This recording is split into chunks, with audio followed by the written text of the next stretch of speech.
Mr. Ambani, Larry Fink, thank you very much, and welcome to a warm, sultry Mumbai from a very cold Davos, Larry Fink, where you were in the throes of conversation with world leaders about the world order or the world disorder. So let's get started with that. We're talking about investing in a new era. What are the changes that you foresee that will shape the investment choices, the investment decisions of leaders like you as we look at this new era? Well, first of all, it's great to be here in Mumbai. It's great to spend time with my partner, Mukesh, and the entire Reliance NGO team. So it's a real honor to be here. Weather is nicer here than it is in Davos, and much nicer than New York, where I had our board meeting last week. So it's good to be here. You know, we talk about a new era to give people a foundational understanding where we are. But as an investor, I don't look at any era. I mean, our job is to be having people focus on the real opportunities to invest over a lifetime.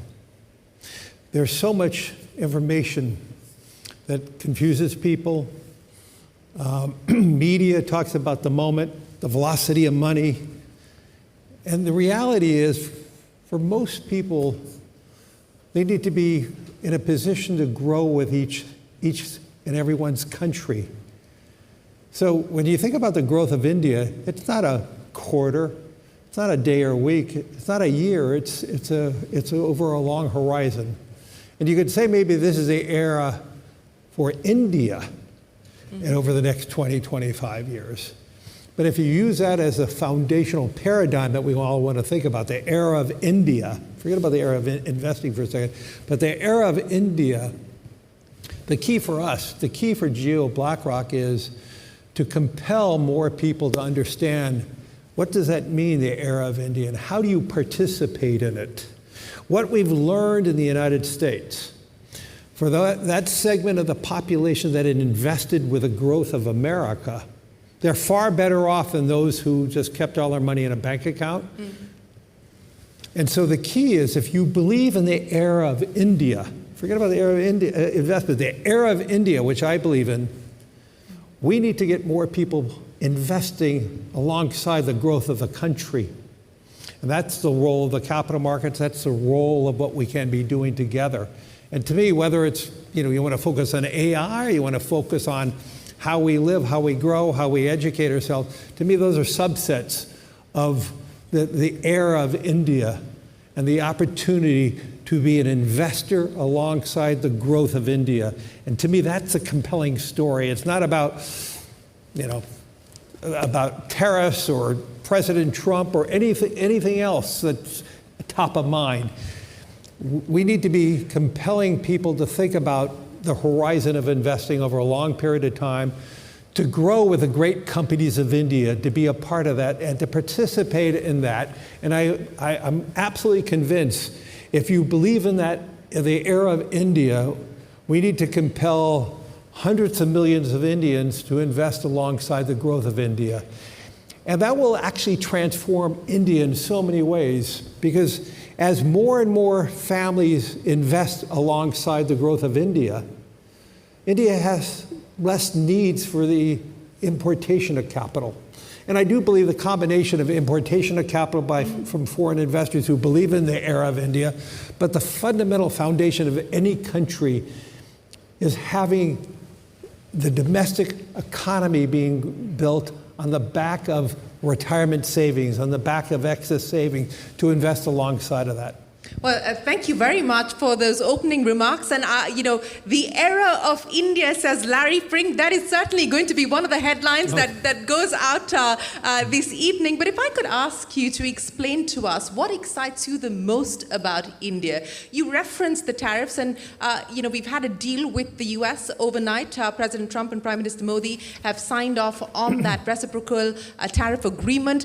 So the overhang has lifted at least on one aspect of that relationship. How crucial a development is that, and what excites you the most about India today? Well, let's be clear, over 20 years it had no bearing. Maybe over the next 6 months or a year it had some significant bearing, but over time the foundational issues of India, how it's able to leapfrog. I mean, you watch what has, over the last, I would say, since the era of the smartphone. And I think that's a pivotal point. 2012 was, I mean, think about your life before the smartphone here in India. But the beginning of the smartphone, the rollout of 5G, and how that transformed India in so many ways. When you think about how the Modi administration digitized the rupee and how it transformed commerce in India across the board. I am very worried about other countries, even the United States is falling behind. We need to be digitized. We need to be thinking about how this all plays out. I think this is part of the democratization of India, and so now India is a leader in this. And so I could cite many things that give me optimism, but the fundamental opportunity is the huge intellectualism of India, the transform what technology, whether the technology was created in the US or somewhere else in the world, the dispersion of that technology in India is really what is so inspiring, and the utilization of the new technology for more and more people, and how that transforms commerce, consumption, information, education, all of that is ripe for real solid growth. And I agree that India has, over the next 10 plus years, it's going to grow anywhere from 8 to 12%, probably hovering around 8 to 10. And that's a place where I want to personally invest in, and what we need to do is compelling more Indians to invest alongside that growth. Well, we certainly hope that more Indians are going to be investing in that story as well. And speaking of one such Indian, Mr. Ambani, let me talk to you about Larry Frink's phrase of saying that this is the era of India. Now, you've seen India over the last 2 decades transform itself in many, many ways, especially as far as the digitization era is concerned. Specifically, what excites you? What is compelling about the India story today? How have you seen it being transformed? Well, Shireen, before I answer that, let me warmly welcome Larry, and I'm grateful to Larry to again come back to India. It was a conversation that we had in 23, and it just took me 5 minutes to saying, Larry, BlackRock should be back in India. And he said, that's all it took, 5 minutes? Will you partner me? I think it was less. You had a car ride. We had to go to point A and point B, and we accomplished it in a car ride. In terms of, and here you are with your full team, and we have launched the business. So thank you for again coming back to India, and India warmly welcomes you and your colleagues, and to all my colleagues from the industry and the financial community, a very warm welcome. And we look forward to working with each and every one of you. As Shireen said, I think that, Larry, there is an old Indian saying that a tree only attracts attention if it bears fruit. And today, in this new era, as you described it, India and the tree of the Indian economy is bearing fruit with great visibility, with sustainability and abundance. As everybody said, right, we are confident, like we are the largest growing fast economic growth in the world. 8 to 10% is possible and doable, and I think that sustained double digit is not ruled out. So that gives us and that is why we are, after a long time, attracting all this attention. And this has happened primarily because I think that the last 10, 15 years, right, we had 2 successive periods. We had 10 years of Manmohan Singh, where we focused on growth. And then we were very lucky to have now consistently 15 years of very stable leadership. So stable economic leadership defines a country. And I think that we have to be thankful to Prime Minister Modi for giving us this stability now for going in, by 2029, it'll be 15 years. Yeah. I also think that we've got what is different about this is we've got a very clear goal. A goal in terms of saying we have to be developed, Viksit Bharat by 2047, which every Indian aspires to and has started believing in. Second, we've executed at scale, right? While as Indians, we like to criticize ourselves, and we are not, and it's a good thing in a democratic mindset, but if you see, we've built more roads in the last 15 years than any other, like multiple times than any other country, including the United States at its peak.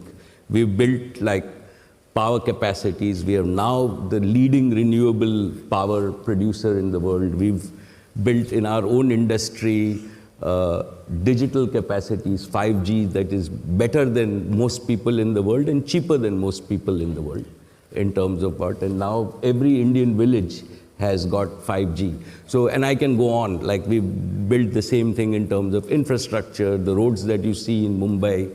For a long time we said that we will connect Mumbai to the mainland, and we now have the bridge that is running. So we've executed. We've also had policy which is sustainable. So even when you see between governments, right, we all thought that Aadhaar was the earlier government's piece. I think this government was wise enough to saying we've had continuity in policy at all times. In terms of that, we've had stability, we've had predictability. We've also been conservative. So as Indian successive finance ministers, we've always maintained our debt in order. Relative to global debt, we are still 50% of GDP as debt. So we are not, like the world norm is now 100%.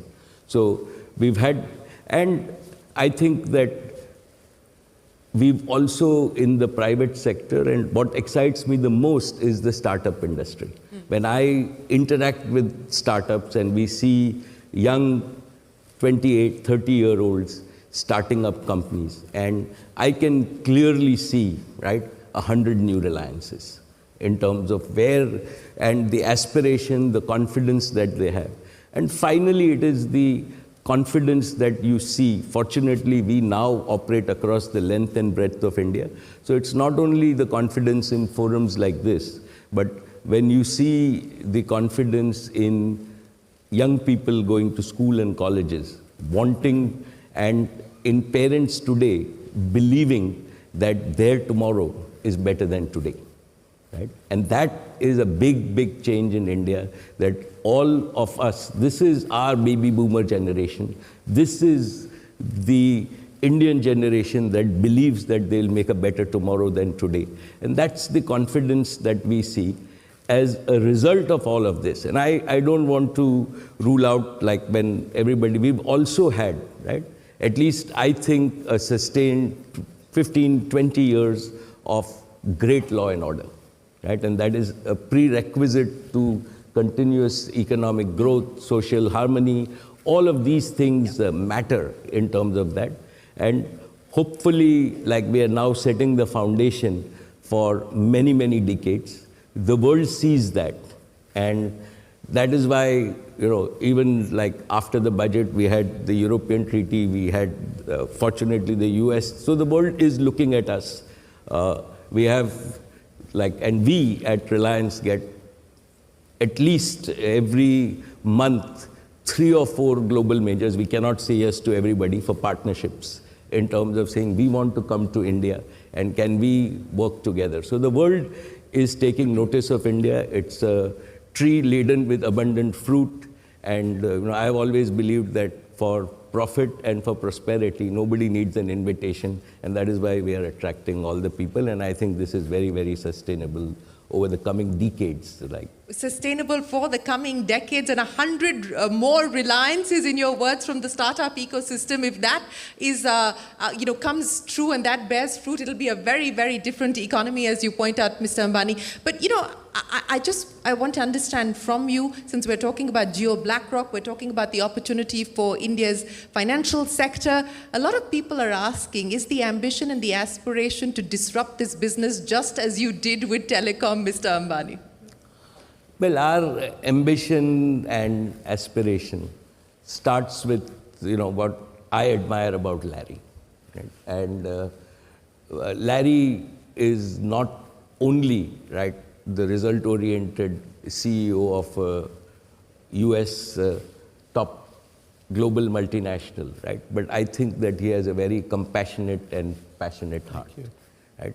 When he told me that, look, like at the end of the day, purpose of BlackRock is not to just make short-term results or not even to make returns, right, for my investors and my shareholders, right? If I cannot put this money to work, first for the betterment of society, and as a byproduct, I give my investors and shareholders returns, then I would have done my job. And that is the Reliance philosophy too. We've always believed that at our minds match. And the purpose of Geo BlackRock, right? And I think that disruption is fashionable, but the opportunity that we see is that Indians have really been savers, right? Right from, if you look at our history, we have saved consistently over the last 5-6 decades. What has happened is that some of this saving has not been productive. If you see just the last year, right? We as India imported $60 billion worth of gold, and we imported $10 to $15 billion worth of silver. And all of this not for industrial use, but really for domestic savings in terms of... Now, this is unproductive. If we can actually convince the Indian saver that if one invests in the capital markets in a safe, transparent, and consistent way, there are returns. And these returns we heard from all the three panelists compound. And for us at Geo BlackRock, the opportunity is to encourage Indians to save, but to make sure that we give them the options to convert those savings into earnings and hopefully compound their earnings so that they not only work for themselves, but they also work for the Indian economy. And that propels the Indian economy to grow in terms of what we want to do. And then we all grow together. So yes, if you call that disruption, we will use technology, distribution to achieve that for every Indian household, for every Indian small business and large businesses. That's our objective. So from the foundation and the beginnings of BlackRock, we never focused on targets of growth, ever. And yet, our focus has been relentlessly on the client, whether it's a client who's awarding us 100 rupees or a sovereign wealth fund who is awarding us tens of billions of dollars.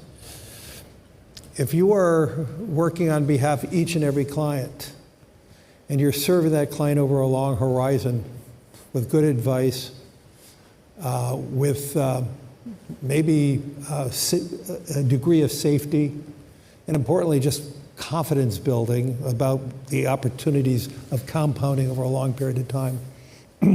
Through the utilization of technology to intersect more often, more frequently, to have deeper, broader relationship with your clients.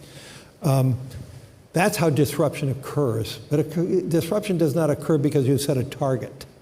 The target is making sure you're living with purpose every day with each and every client. And if you can achieve that with consistency day after day, clients will reward you with more share of their wallet. And so to me, it's just it's a process. It's a process you have to earn every day, live every day, and if you do that properly and you embedded that in the culture of the firm, we could be disruptive, but you can't be otherwise. Yes, we can't be otherwise. You need to have the alignment of values, and then, of course, everything else builds on top of that. But, Mr. Ambani, let me come back to you on the investing in India's growth opportunity and this new era that we're speaking about, and the role of making strategic choices today, which will require patient capital. And I want to understand from your perspective what it will take actually to build patiently with patient capital over the next 2 decades. Well, I think that the Indian opportunity, as we stand at about $4.5 trillion of GDP in a $110 trillion world. Right? I see us outgrowing the world and finding our right place. So I am one of those believers who think that this 4.5 in a 20-30 year period, right, will outgrow the rest of the world, and we will hit $25-30 trillion. It's going to be 30 years from now, but as we do that, the India opportunity is a 10, 20, 30 year opportunity. And when you think about solving India's energy problems, I am a believer that in the next decade, India will not import 80% of its energy. We have a path, and God willing, with technological breakthroughs, we will be reasonably self-sufficient in energy. Investments in such energy sectors which make us self-sufficient are 20-30 year time horizons. Investments in physical infrastructure that we still need. We have the opportunity to build with today's technology the physical infrastructure for 1.4 billion people. We've done a lot, but there's a lot more to do. These are also 20-30 year opportunities. Technological infrastructure, we are not going to be behind the world in terms of building country scale intelligence infrastructure so that every village has intelligence available to them. And this also is a 20-30 year opportunity. Each one of this is hundreds of billions of dollars of investment. And within that, while the benefits are there, right, they're long-term, sustainable, compoundable opportunities, and that requires sustainable capital, which comes both from within and outside. And to my mind, India is attracting, we ourselves, our own experience in most of our industries is that it is not capital which is a problem, it is opportunities and execution, right? And the ability to give an overall transparent framework to both the consumers and the investors, which is the opportunity. It's not going to be limited by patient capital. The world recognizes that India, because the world also doesn't have many such scale opportunities where they can deploy on a few projects hundreds of billions of dollars. Absolutely. The market, of course, in India presents a very compelling opportunity across different sectors, as you spoke of. But Larry Fink, let's talk about AI and the power, the potential of AI. And you're a big believer in the AI story, not just for BlackRock, but in general. You know, the stock market volatility notwithstanding, the fact that we're spending hundreds of billions of dollars in this AI infrastructure build out, and this is sort of front-loaded spending, and there's a question mark still on the revenues and the returns. How do you sum up what is happening in the world of AI today? What do you look for? What do you look at? I would first and state that I don't believe there's an AI bubble. You don't believe that? Not at all. I believe the greatest risk we have is if we don't invest and continue to invest, China will win. And I believe the need to rapidly expand the AI opportunities is necessary. That doesn't mean we're not going to have some bankruptcies. We'll have some failures. That's capitalism. You're going to have some big successes and big failures. But the opportunity that companies have in utilizing AI is going to be present in everything we do. I mean, even yesterday you had Anthropic announce a new model, which is going to be threatening for some businesses, but it's going to be an opportunity for other businesses. You mentioned Davos, and you mentioned the word cloud. There's no question AI is among the most topical conversations we're having now because it is disruptive. It's going to be disruptive for some industries, but it's going to also be very advancing. I mean, the future of AI in terms of drug discovery, in terms of humanity, is real. The use of AI for the development of new sources of power or cheaper sources of power, what can that mean in the long run for the global South? Could we have abundance in energy one day? Now that's still pretty far-fetched at this moment, but the opportunities of the acceleration of science is there. Rob Goldstein talked about, having the ability to use AI to learn everything about one subject in minutes now.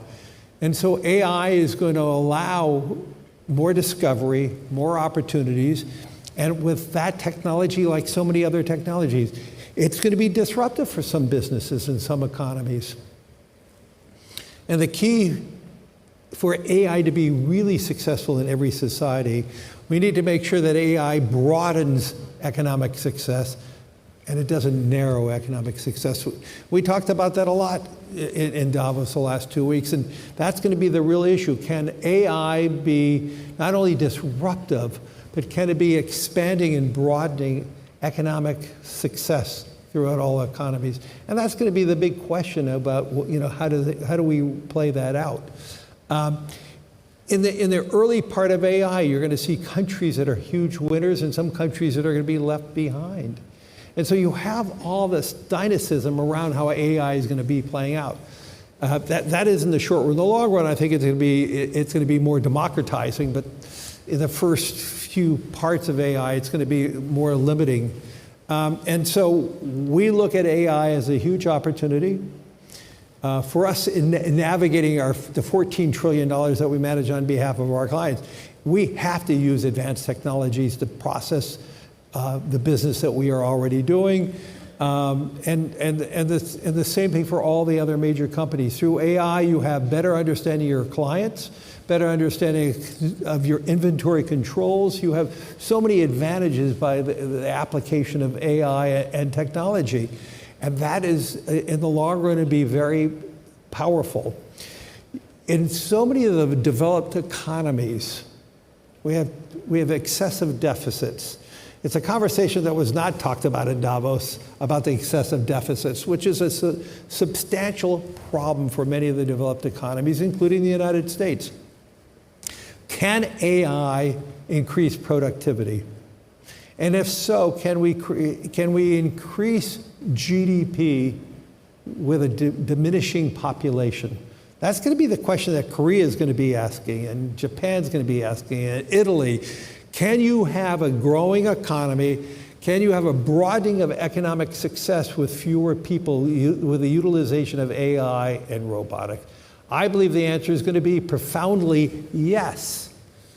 But it also means countries that have very rapid growing populations, that's going to be a bigger question.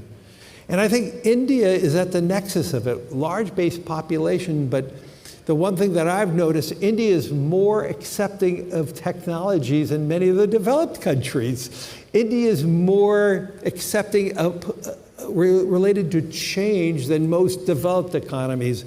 And so because of the large scale population, AI is going to create jobs and disrupt jobs, but for those economies that are willing to accept change and rapidly deploy that change in a positive way. And I think about India, the way it rapidly transformed its economy with the digitization of the rupee. I mean, to me, that was a wonder to watch. And so to me, AI is going to be a powerful growth engine in the world, but we need to make sure it's a growth engine for more.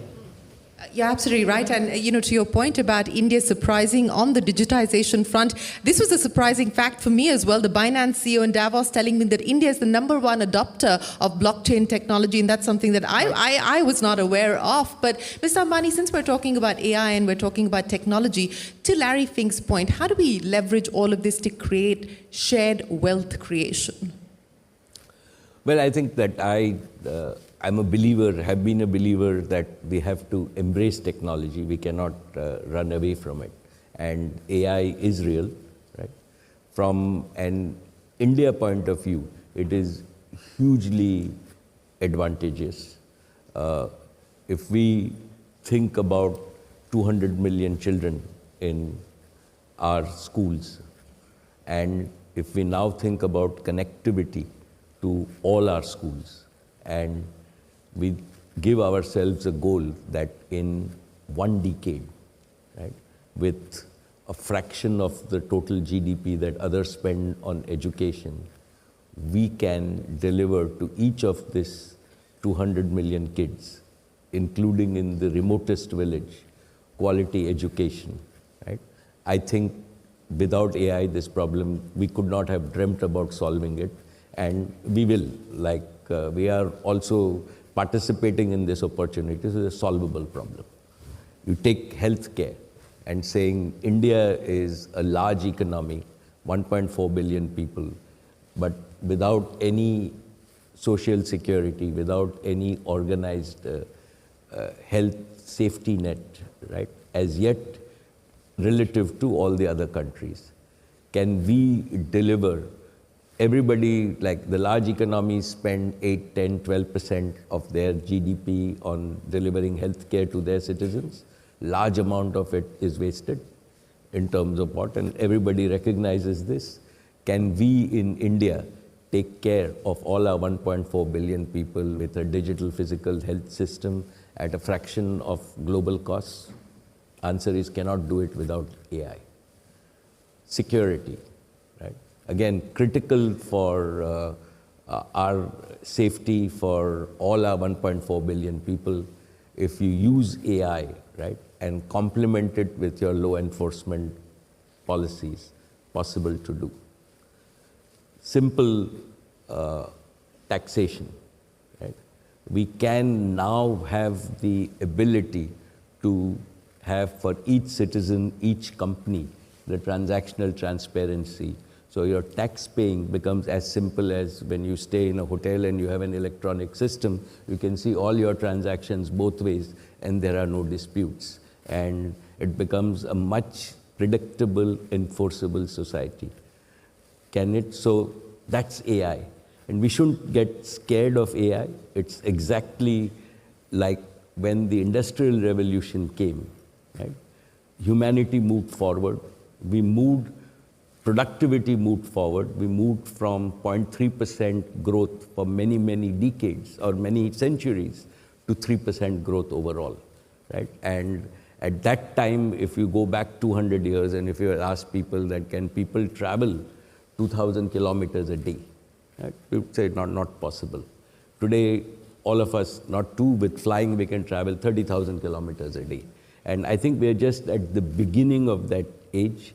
We must embrace it. India has the opportunity, and what we see, as you said, is we see that young Indians, as Kamath Saab said, old Indians, right? India just adapts to technology faster than everybody. We've seen it firsthand over the last 5 years in terms of what we want, and we should use that at our competitive advantage. Embrace this, get the productivity advantage, get the earnings advantage, build a better society in terms of, and use tomorrow's technology before anybody else so that we catch up from our $4,000 or few $1,000s per capita to double-digit per capita, and then get to, the US is still at $40,000, $50,000 a capita, so we've got a long way to go. This is our part to catch up, and I think the world will allow us to catch up with them in the next 2 decades, and that's an opportunity. Like from my point of view, at Reliance, we are taking this opportunity with both hands in terms of that. It's once in tens of centuries opportunity, and we can, like, if we embrace technology, if we allow our youth to embrace that, right, then in the next 20, 30 years, we can redefine India and find our true position in the world. A multi-generational opportunity, as you put it, Mr. Ambani. But Mr. Pink, let me address the issue that you brought up and said it didn't get enough attention in Davos, and that was deficit. But what did get a lot of attention in Davos was, of course, the interest rate trajectory that the world is going to be faced with, and how you see some of these factors impacting markets globally, the investment sentiment globally as well. Where do you see interest rates headed? Do you believe that we're likely to see more cuts coming in? And what will be some of the other crucial risks that investors need to watch for? All those questions are for the short term, so let me answer some short-term questions. Look at the markets. the markets are honest. I mean, any single day the markets may miscalculate something, but over time markets is a great mirror of what's really going on. So whether there's political pressure one way or the other, sure, that could shape a market over any one day or week, but the markets actually are bigger than any individual or any economy. And so if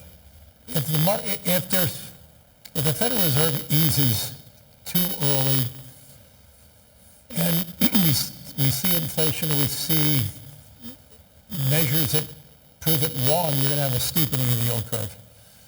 So all those issues to me are not that important, to be honest. I know they're important for day traders. They're important for media because they can talk about all the churn and all that.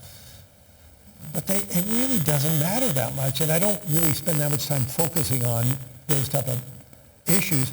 Now, over the course of any one quarter, any one year, yeah, sure they matter, but over time the markets correct itself and rebalance itself, and that's pretty much the message that we have to constantly talk about, because the message is not about the moment, and everybody gets so confused about the politics, the polarization of opinions, the politicization of everything, and yet over time that's the beauty of markets.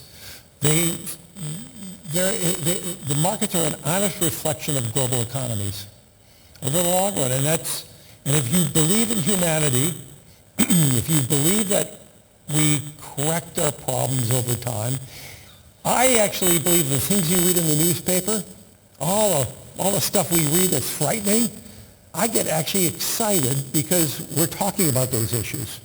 And generally we mitigate most of the things that are on the front pages. We actually mitigate. So I actually am pleased when I see all the things, all these terrible things, and I'm not trying to say each and one of those things may be really terrible, but the fact that we're talking about it mitigates. We self-correct.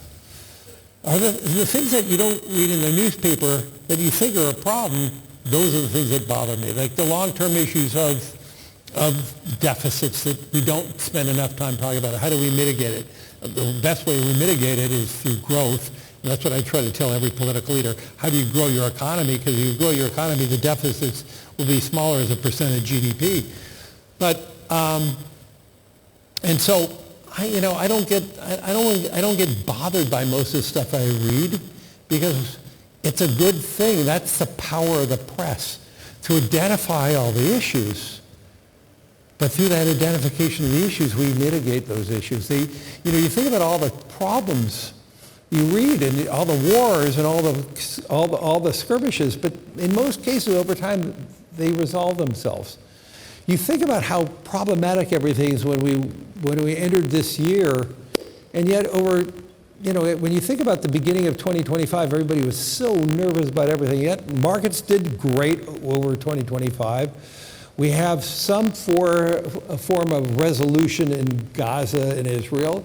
There are so many other areas in the world where we actually have diminished risk. But if you ask the average person who reads a paper, they would think things are actually worse than they are. And to me, obviously, negative news sells far better than positive stories.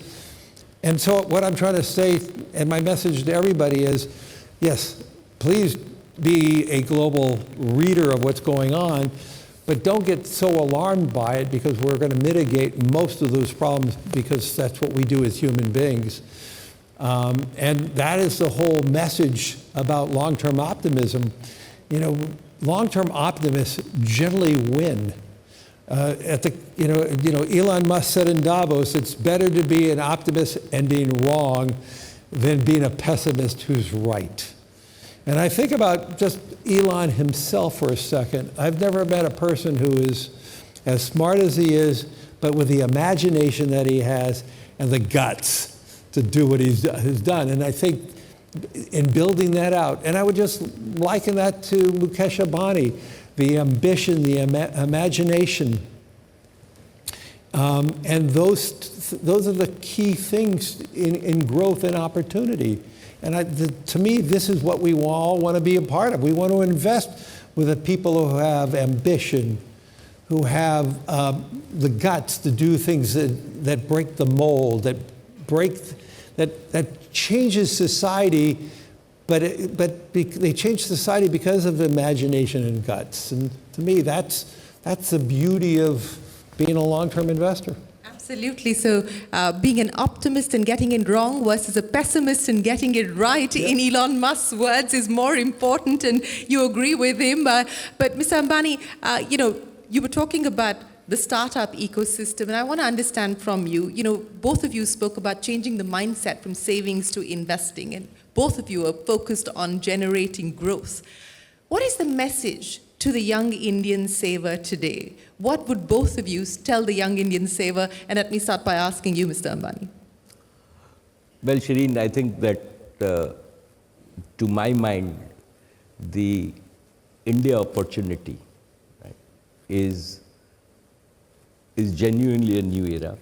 It's now, we can see it visibly over the next 2 or 3 decades in terms of, and all of us agree that growth, and we take growth for granted, but let me tell you, all over the world, people would die for 10% year-on-year growth, right? And we are growing on a large base, and we will sustain that. So for any young Indian, right, this growth is going to be converted to growth into his or her income, right? And so you would have income growth. We've got to continue our savings mindset. We still want to be conservative. We don't want to inherit too many deficit problems. We are still okay. So as long as we save, and if we make that mental mindset in terms of saying we will go and invest our savings to grow with India back into productive uses, to have these productive uses, Jio, BlackRock, and the whole financial community. Today, to my mind, while we all talked about 1 minute, I still think that from my perception, right, access to investments and productive compoundable investments is complex, it's not affordable, and it's not available to all. And that is what every young Indian should demand for, and it's our job in industry to do exactly what we did with Jio, that it should be available to all. And then people will benefit from the power of compounding. I think that we talked about compounding, but money in a bank account lying in simple interest is not compounding. Right? Money in stock market is compounding, and India has an efficient market. We have now regulated it well, and if we can channelize this money to grow for every Indian along with them, right? That is the opportunity that we have, where hundreds of millions of Indians, right, become owners of wealth and don't only observe wealth creation. And I think that India is well equipped. The institutional mechanism as well as the corporate mechanism is aligned with that very fact that we are here utilizing all the technologies to enable this for Indians is there. And within this framework, right, there are still many, many unsolved problems, and even after 3 decades, there will be many unsolved problems. So the opportunity for startups, think in a big macro piece, right? It's a $110 trillion world, 4.5 trillion India, right? The $110 trillion world with AI productivity will go up to a $300 trillion world in 3 decades, right? India has the opportunity to take its share. So there is like 35 trillion. We have 30 trillion of new value, right? That has to be created, and that means there is 30 trillion of new market value, and that is what people will participate in the next 3 decades, and that's why even 100 alliances might not be enough, but that's the opportunity for a young Indian starting today. Larry Fink, your message to young Indians in the context of what you've seen happen in the other countries that you operate in? mostly believe in your own country, believe in the opportunity growth. I mean, think about it. If India can grow 10% a year, and let's assume the stock market only grows at 10% a year. It grows at a multiple of the growth of a GDP. But let's just assume it only, that means you're doubling your pool of money every 6.5 years. Okay, that's a pretty good outcome. That's much better than keeping your money in a bank account. And to me, that's the foundational issue. Grow with your country. And if you believe that there's leverage in the system, which there is, if the economy grows at 10%, the equity markets are going to grow, 5-6 points above that over time. And so to me, that's the foundational to build financial security, dignity when you're in retirement. And to me, that is a whole foundational issue for a successful economy. You spend a lot of your time fishing, Larry, I believe. I believe this deal got done in a car, and it was less than... We weren't fishing, no. No, you were not fishing, but what was the bait? Friendship. Friendship. That is the perfect note to end this conversation. Larry Pring, Mukesh Ambani, thank you so very much for joining us and giving us a long-term perspective of the strength of the India story and the strength of this partnership. Appreciate your time. Ladies and gentlemen, a big round of applause for Larry Pring and Mukesh Ambani. Thank you, Shivi. You're brilliant as usual. Thank you. Thank you. Thank you, Larry.